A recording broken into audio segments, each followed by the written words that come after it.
Hi and welcome to Creating Cadence, a podcast for life and work in motion. I'm your host, Mich Bondesio, a writer, coach, consultant, and solo entrepreneur. I'm also the author of The Cadence Effect. I help high achievers stuck on the toxic treadmill of overwork to transform how they approach life, work, and business, so they can activate more of their potential and perform better in every part of their life, at a cadence that's more suitable to them, despite this fast-paced world we live in. This is episode 50, the 6th episode of season 8, published in October 2023. So I'm back in the thick of things, finally over my head cold and croaky voice, and bracing for a change in the weather. Although I'm reminiscing about all the lovely sunny weather from my recent trip away, there's also something to look forward to as autumn arrives up north in the UK, and that is the magic of the changing leaves. And here's a bit of a funny story. I used to hate the colour yellow, until I moved up north and started to truly appreciate the rich yellows and oranges on display in nature at this time of year. In the same way that we change our wardrobe for a change of season, it's also a time for adaptation in other parts of our lives, an opportunity to change our routines, habits, behaviours, and mindset. For example, as part of my own way of honouring and embracing the nights drawing in, I tend to go to bed earlier, and I spend more time reading than watching TV. I also light candles and put on the twinkly lights, as these help to bolster my mood during dark days. I also change my exercise routines, tending to do more yoga in the mornings and changing my walking routine to a lunchtime walk as opposed to early morning. This means that I may also shift when I do focused work to do different things at different times of the day. This is all part of creating cadence, adjusting your routines and rituals to match the changing seasons. These adaptations also help to support my productivity at this time of year, and they can do the same for you. We'll be covering routines and rituals as part of the new coaching and accountability program that I'm launching in early 2024. This new program is geared to help overworked high achievers to transform how you work, so you can be more purposeful with your productivity and craft a healthier, more meaningful life too. I'll be sharing more about this at the end of the month, and my Cadence newsletter subscribers will get first dibs. So head to creatingcadence.co/subscribe to sign up so that you can be the first to hear about special offers and early bird pricing. Which brings me to another review of my book, The Cadence Effect, this time by Pat Williams, who is a future guest on the podcast this season. Pat has written the following on Amazon. I've spent most of my life chasing that elusive balance, the right balance between work and family, clients, friends, self-care, and health. Just as I'd get on the tip of the needle, something would happen and my balance would go to hell in a handbasket. I'd spend months trying to balance on that tip of the needle again, and was left feeling as though nothing was good enough. Enter the Cadence Effect. What a mindset shift for me. I don't need to worry about balance anymore because cadence is a much more friendly version of the dance we do in our lives. It's a more positive approach to our lives, and it feels good. Well, thank you so much for your review, Pat. That's much appreciated. If, like Pat, you have found yourself scrabbling to do it all and always feeling like you're about to fall off the tip of the needle, then you will find my book helpful too. Head over to thecadenceeffect.com to get your own copy. So now on to the interview section of this episode, where I have a lovely chat with Kelly Berry.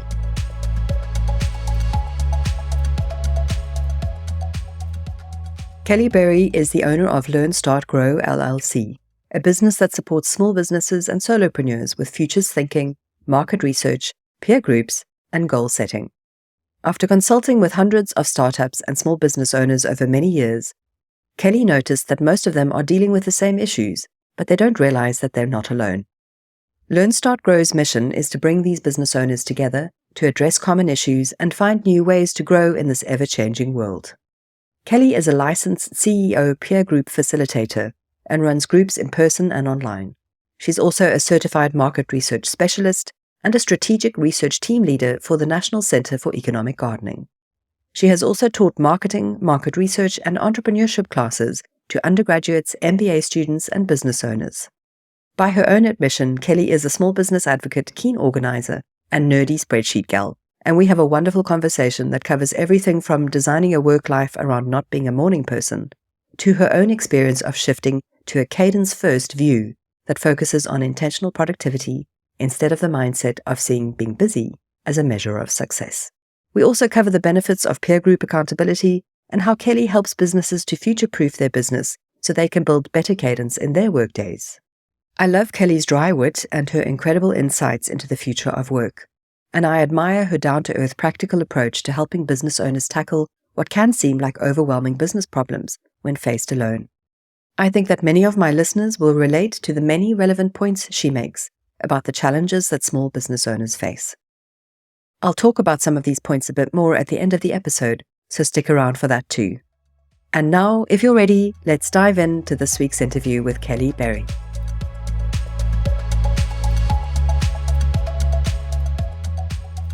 So welcome, Kelly. It's lovely to have you on the show. Thanks so much, Mich. It's great to be here.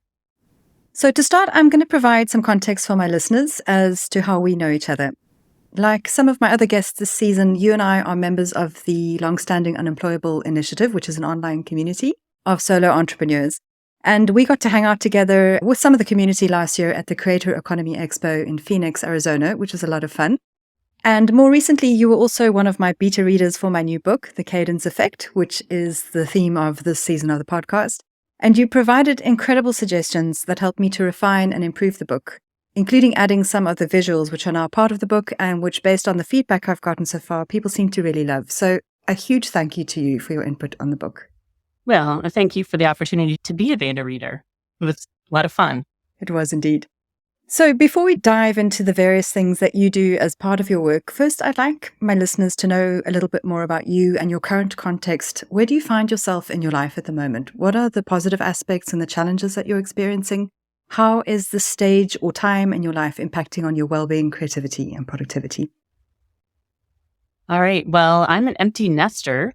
So I have 2 kids in their early 20s, and my husband owns his own business as well. And so it can be just a little bit too easy for both of us to spend all of our time working. And I have discovered that that is not good for my mental health. Mm-hmm. So I am learning to do a better job at finding that cadence, which has been elusive for much of my life as I raised kids. That's a really good point. And I think a couple of my other guests have raised similar challenges and issues with this time of life. It's very easy to fill that extra space with work, but also it's an opportunity to recreate and find other interesting things to do with your time. So let's talk through a kind of a typical day for you, an ideal day when everything goes right in terms of maybe a morning routine that you might have and in terms of how you set yourself up to be as productive as you can be. What does that look like for you? Okay, well, I am decidedly not a morning person. As much as I've tried to be, I have to acknowledge that's not the fact. I can't do work that requires a lot of thinking in the morning. And I have discovered that the best thing for me, my ideal day, no meetings first thing in the morning. So I try to avoid that at all cost. The best thing would be to start with a nice healthy breakfast. I like to eat yogurt with some fresh fruit. And then some yoga. So this has become a new habit that I started during COVID. I actually had a buddy, a friend who also wanted to start doing yoga. And we agreed to kind of hold each other accountable where we would check in every morning. Are you doing yoga? And then we would actually FaceTime right after we did it. So I couldn't certainly not do it. You know, I didn't want to lie to my friend or wear yoga clothes and pretend I was doing yoga. But what I discovered was after committing to doing it regularly, I got into the habit of doing it. And now it has become part of my morning routine. And it is so much easier to walk into my home office having done the yoga, which I did already do this morning. I feel calmer. I feel more focused. Things don't feel as urgent. And so I have a better sense of how to prioritize my time for the rest of the day. And I know that the afternoon is my peak productivity time. So I really try to get other tasks done in the morning, answer a bunch of emails, do some reading. But then if I have to really do a lot of thinking, that's better late afternoon. Mm-hmm. Well, I think that's a great example that you've given of the element of accountability in helping to cement positive habits and new behaviors. When you are accountable to somebody else, you don't feel like you want to let them down. It also helps you to stay on track. Right. And I think that ties in really well with what we'll talk about a bit later with regards to the work that you do and the peer groups that you do, because I'm presuming there's definitely an element of accountability with that as well. Oh, absolutely. Yeah. So how about towards the end of the day? How do you close off your work day? Do you have any practices or habits? That's trickier. For sure, later in the afternoon, I'll be key productivity, busy writing, typing, reading, putting things together. I have 2 dogs, and the 2 dogs will insist on a walk by late afternoon if they haven't had it already. And they kind of force me to take a break and stop and stand up. And so we typically go for a walk in the late afternoon before dinner time because I have no choice in the matter. They start to get obnoxious. One of them will cry and whine, and the other one actually will physically knock my hand off the keyboard, making it nearly impossible to work. So that's an excellent reminder that it's time for me to stand up and walk away from my office. And once I do that, I find that the things I was working on aren't nearly as urgent as I thought they were. So getting that break is super helpful. I used to walk the dogs and talk on the phone and listen to podcasts and feel like it had to be productive time. But lately I have started to just, no music, no talking, just me and the dogs and the birds and the trees and whatever. And that is also really helpful. And that's kind of then a reminder to me that it's time to transition to the next stage of the day. And, again, maybe text my husband and remind him, hey, you're supposed to be coming home also, so that we can have some downtime. Because again, with both of us working in our own jobs, it can be almost too easy to just never stop. Yes. So I guess I have to thank the dogs for forcing me to look up and be aware of time again. They're your accountability partners and your alarm clock. That's excellent. So you've read the book, you understand the concepts behind Cadence. Right. You've indicated to me that some of the contents of the book have helped you to make some change in your life. So I think you have quite a deep understanding of what I mean by cadence. Mm-hmm. So, cadence means different things for different people, even though it also reflects this idea of rhythm and pace and momentum. But what does it mean to you? How does it resonate for you specifically? Well, I think for me, I see it partly as just the ebb and flow of my day. And some of it is work, some of it is yoga, some of it's dog walking, some of it is maybe coffee with a friend or playing tennis. Or, in the summertime, my husband and I like to sit outside on our gazebo and just watch the lake or watch the sunset. And so it's a good reminder that, you can focus on one thing, but then you need to kind of let it go and move on to something else. It's also a helpful concept because, and I think we've talked about this before, the concept of balance and your excellent seesaw illustration really hit home to me that that's an impossible task to have everything balanced all the time. And the concept of cadence and that ebb and flow is more realistic. And you know that it's not always going to work great. And there may be some weeks where I have to just power through some serious amount of work and it's not going to be fun and there's not going to be a lot of downtime. But then I know that it's important to take that extra downtime after that hard work because, first of all, for my own mental and physical health, I need to have that break. But second of all, and this is what I'm discovering having read your book, is that I become more creative and have better ideas when I walk away from everything. And it allows me to do a better job by not working, which feels ironic to me that that's how I need to do what I need to do a better job, but hugely beneficial to really experience that instead of just reading about it and say, yes, my brain needs this time. And then also to forgive myself if I do forget to get up and walk away from my computer and know that it's not an all or nothing thing, that we all will screw up every now and again and not find the time for yoga or meditation or say no to the lunch when maybe I should have said yes. That's okay because it's an ongoing process. It's not binary. I like that component of it. It gives me permission to keep at it. Yeah. I love the way you've described it as an ebb and flow concept because it is very much like that. It's like a dance. It's about the movement. It needs to be elastic in terms of your routines and your habits and your behaviors, and to accept that you're not always going to get it right and that you adapt and adjust to the needs and demands of your day and your week. Yeah. So let's talk a little bit about your work. Your background is in market research. I know that you're in transition with the work that you're doing and you do lots of different things that are all really interesting. Yeah. And on your website, you describe yourself as a small business advocate, organizer, and nerdy spreadsheet gal, which I really love. And you offer common sense advice and helpful resources for the everyday entrepreneur. So tell us a little bit more about the specific things that you're doing, and then we'll talk about how they help your clients and customers to create more cadence in their lives and work. Okay. Well, I've had this tremendous opportunity in the last 5 or 6 years to work with an organization that has clients all over the country here in the United States. And that has put me in front of small business owners all over the country, helping them. I go on a discovery call with them and they tell me all the things they're worried about, that they're concerned about. And I try to find ways that we can connect them with some specialists that can provide them with information that will help them make some decisions. So I'd love the opportunity to be in front of all those business owners. In some cases, I'm doing market research for that. In some cases, I'm just kind of the team lead, gathering the specialists and monitoring the whole process.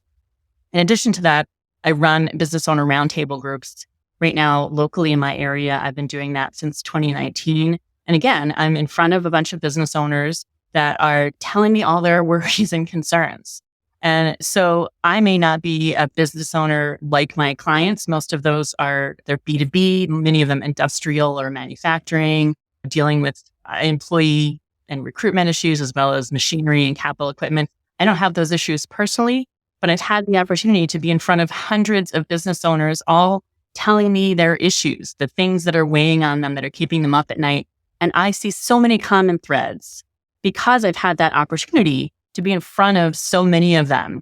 And so really what I'm trying to do is tailor my business to address the fact that I can see what they can't see. And a lot of the common issues relate to exactly what you've been talking about, Cadence. They're overworked, they're busy, they don't know how to delegate well, they don't know how to prioritize. The putting fires out takes precedence over longer range planning. They know they should do it differently, they don't know how to do it differently.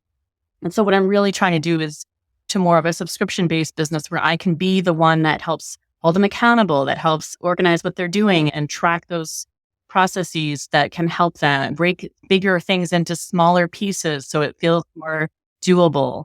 That's really where I'm headed because of the fact that I've had this opportunity over so many years to see what they can't see, which is that they all have so much in common and they just don't know it.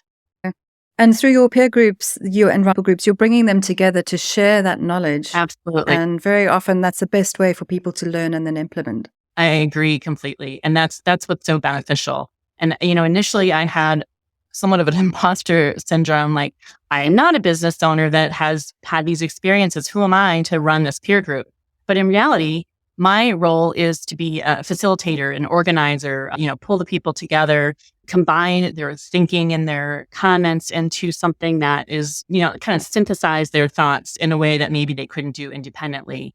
The value from what I'm offering is just the facilitating component, but the real value is pulling them all together. And that's the same thing I'm trying to do online is what I can see in person in these peer group meetings is that getting in front of your peers and learning from them, sharing your problems, sharing your experiences, sharing your wins makes a huge difference. And there's an accountability piece of it, but then there's also that sense of I'm not alone in this. Everyone else is having the same struggles. And in our peer group meetings, we always start with an update from each member, and they're required to talk about what's going well for them personally and professionally.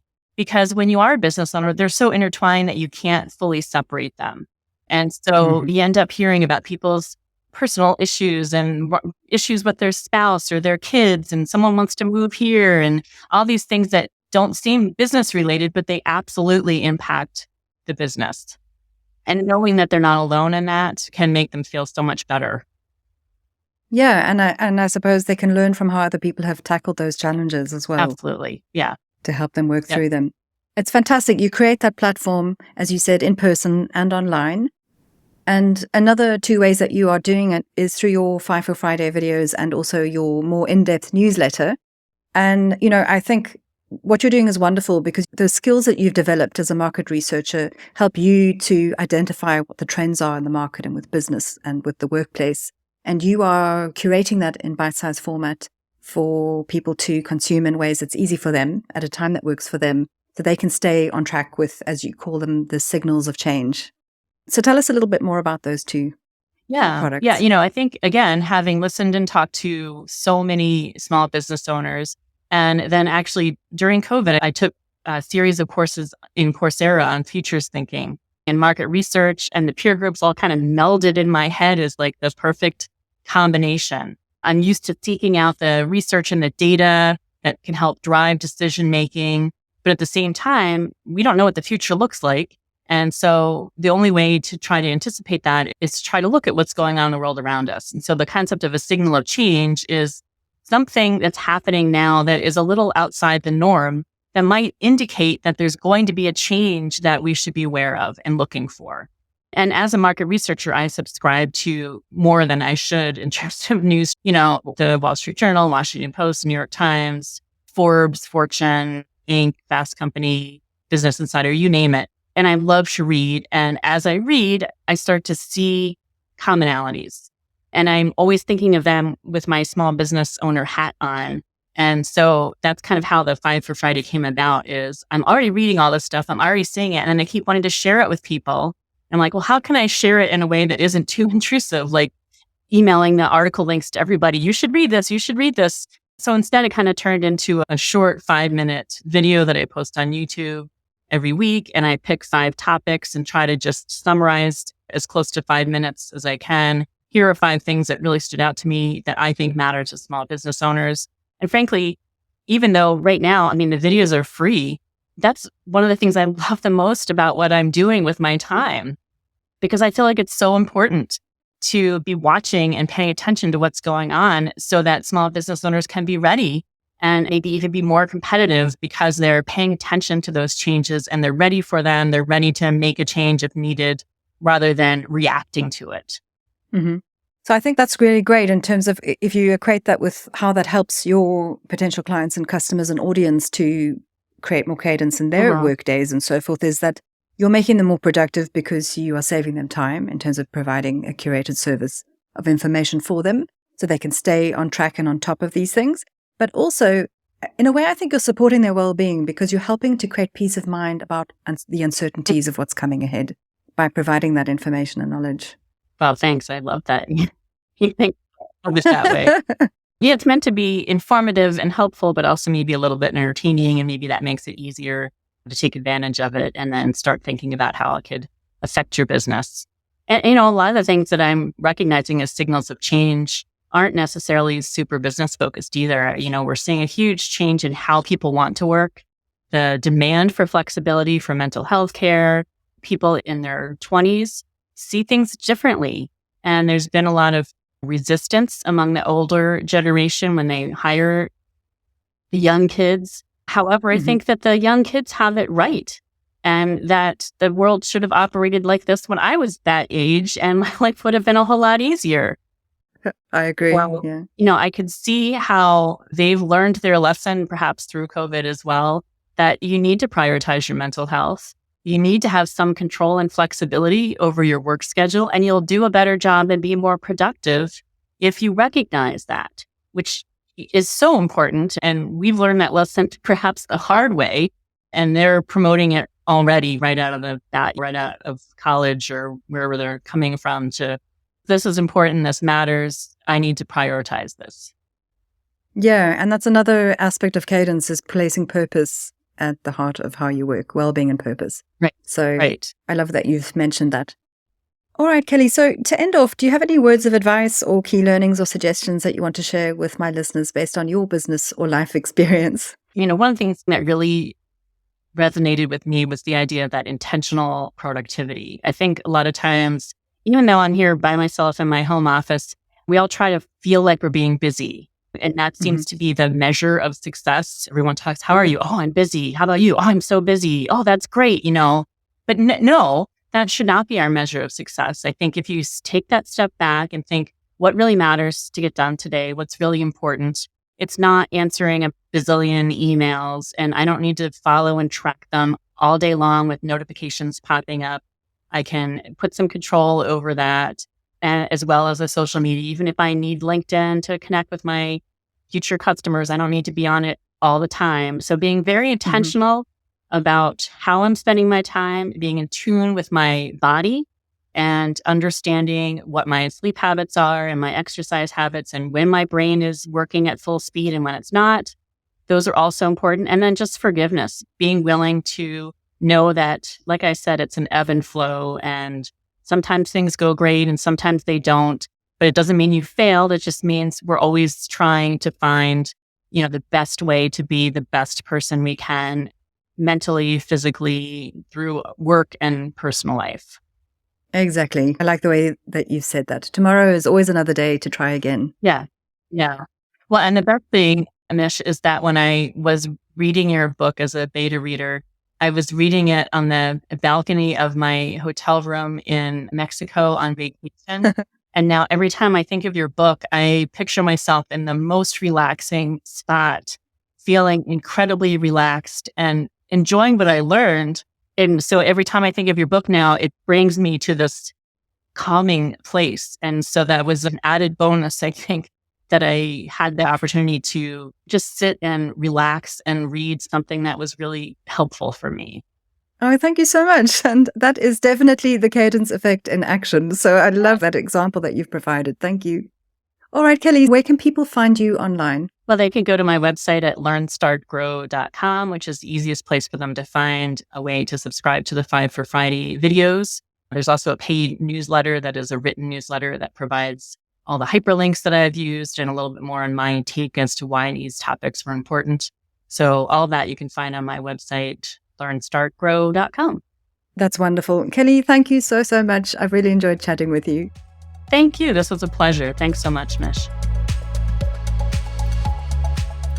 So listening back, I'm struck by just how generous Kelly has been in sharing her experience of implementing new intentional productivity practices, and also her astute insights about the challenges that small business owners face.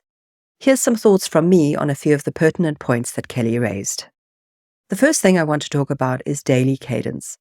Kelly is clear on the fact that she is not a morning person, and through trial and error, she has come up with a loose and comfortable framework for structuring her workday in a way that supports this.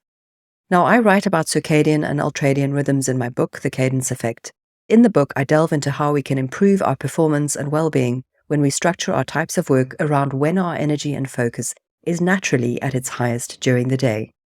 It's important to note that this differs from person to person. And it's not only about whether you're a morning person or a night owl. There are several different permutations of chronotype, which can affect which times of the day are more productive for you. Chances are you may be squandering all your creative energy having meetings at less than optimal times. Introducing a more flexible work style and schedule is also important in supporting our mental health, which in turn supports our productivity too. So if you have any measure of control over your calendar and how your day goes, particularly if you're self-employed or a small business owner, then please do give serious consideration to natural energy cycles and how they impact on your performance at work. And check out the Cadence Effect for more info on this and suggestions for ways to leverage these cycles to your benefit. The second point I want to cover is about the benefits of having peer accountability as a small business owner. Kelly mentioned that in the groups she facilitates, her participants share what's going on both personally and professionally, because, to quote Kelly, when you're a business owner, you can't fully separate them. Her people share things that on the surface may not seem business-related, but they all do impact the business. And I agree wholeheartedly with this observation. As I write in my book, we seem to think it's important to have different identities at work and in the rest of our life to match the different roles that we fulfill. But the reality is that we can't compartmentalize our feelings. We carry how we feel with us. The things that happen at work which cause stress affect home life and vice versa. And you may not feel comfortable talking about the challenges you face at work with loved ones at home. So it's important to have a trusted space where you can share the stuff you can't share at home with like-minded people who can relate to what you're going through, but who are separate from your situation. There are many forms of peer group communities, both online and in person. Personally, I've taken part in these types of support groups before and benefited immensely from the guidance and objective viewpoints, as well as the relatability of the members of the group. The last point I want to look at is the idea of cadence versus balance, which Kelly also raised during our conversation. Focusing on creating work-life cadence instead of balance is the premise of my whole book, The Cadence Effect. Because as Kelly observes, it's a more realistic mindset and approach to how we can manage the different things in our life. When we are constantly trying to achieve work-life balance and not succeeding at doing so for anything more than a moment, it makes us feel like we're failing, which just adds stress to our lives. It's a totally impractical, unrealistic, and inflexible concept. In fact, I think the idea of work-life balance is bullshit. Because balance is a static state and it doesn't move. As Kelly points out, balance is binary, but life is not. For Kelly, cadence means working according to an ebb and flow, which I love.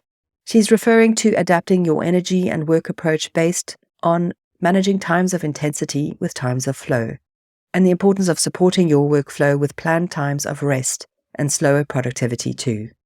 It's about learning to accept that there will be times of fast-paced work and slower times, and embracing the idea that the flow of our day-to-day tasks can be elastic. When we see it like this, it's easier to adapt to the ever-changing needs of our days, our lives, and our work, without feeling like we've been thrown off kilter every time a spanner hits the fan.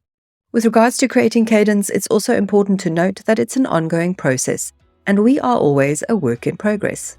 We are always learning, changing, and adapting, and that's why elasticity is important in the way that we work. So a few things before I end off. You can find out more about my new book at thecadenceeffect.com, and helpful reviews are always welcome to help the book get found by those who need it. A reminder too that if you want to be the first to hear about the special offers relating to the new coaching cohort that's coming in early 2024, please sign up for the Cadence newsletter at creatingcadence.co/subscribe. If you like the show, please share the love by rating it where you listen to it, and you can also support Creating Cadence, all one word, on Patreon or buy me a coffee. So thanks again for listening. Until next time, keep moving forwards with courage, curiosity, and cadence. Bye for now.